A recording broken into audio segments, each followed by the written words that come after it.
Jonah chapter 1. Now the word of the Lord came to Jonah, son of Amittai, saying, Get up, go to the great city of Nineveh, and preach against it, because its wickedness has come up before me. Jonah, however, got up to flee to Tarshish, away from the presence of the Lord. He went down to Joppa and found a ship bound for Tarshish. So he paid the fare and went aboard to sail for Tarshish, away from the presence of the Lord.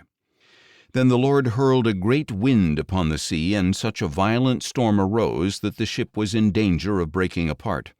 The sailors were afraid, and each cried out to his own God, and they threw the ship's cargo into the sea to lighten the load. But Jonah had gone down to the lowest part of the vessel, where he lay down and fell into a deep sleep. The captain approached him and said, How can you sleep? Get up and call upon your God. Perhaps this God will consider us, so that we may not perish. Come, said the sailors to one another, let us cast lots to find out who is responsible for this calamity that is upon us. So they cast lots, and the lot fell on Jonah. Tell us now, they demanded, who is to blame for this calamity that is upon us? What is your occupation, and where have you come from? What is your country, and who are your people? I am a Hebrew, replied Jonah. I worship the Lord, the God of the heavens, who made the sea and the dry land. Then the men were even more afraid, and said to him, What have you done? The men knew that he was fleeing from the presence of the Lord, because he had told them. Now the sea was growing worse and worse, so they said to Jonah, What must we do to you to calm this sea for us? Pick me up, he answered, and cast me into the sea, so it may quiet down for you, for I know that I am to blame for this violent storm that has come upon you.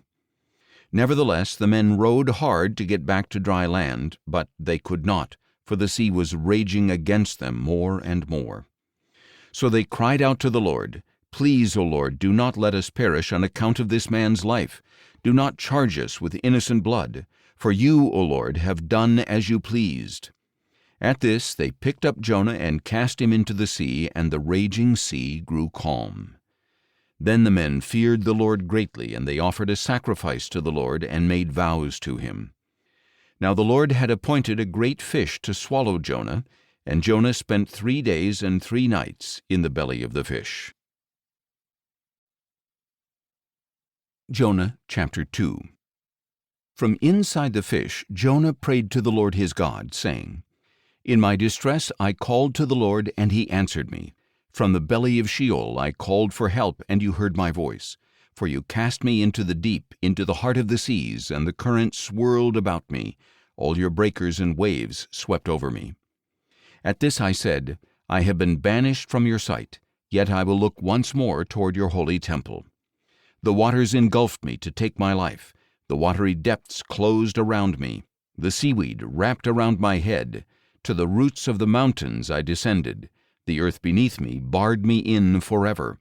But you raised my life from the pit, O Lord my God. As my life was fading away, I remembered the Lord. My prayer went up to you, to your holy temple. Those who cling to worthless idols forsake his loving devotion. But I, with a voice of thanksgiving, will sacrifice to you. I will fulfill what I have vowed. Salvation is from the Lord. And the Lord commanded the fish, and it vomited Jonah onto dry land. Jonah chapter 3. Then the word of the Lord came to Jonah a second time. Get up, go to the great city of Nineveh, and proclaim to it the message that I give you. This time Jonah got up and went to Nineveh in accordance with the word of the Lord. Now Nineveh was an exceedingly great city, requiring a 3-day journey. On the first day of his journey, Jonah set out into the city and proclaimed, 40 more days and Nineveh will be overturned. And the Ninevites believed God. They proclaimed a fast and dressed in sackcloth from the greatest of them to the least. When word reached the king of Nineveh, he got up from his throne, took off his royal robe, covered himself with sackcloth, and sat in ashes. Then he issued a proclamation in Nineveh. By the decree of the king and his nobles, let no man or beast, herd or flock taste anything at all. They must not eat or drink. Furthermore, let both man and beast be covered with sackcloth, and have everyone call out earnestly to God. Let each one turn from his evil ways and from the violence in his hands. Who knows?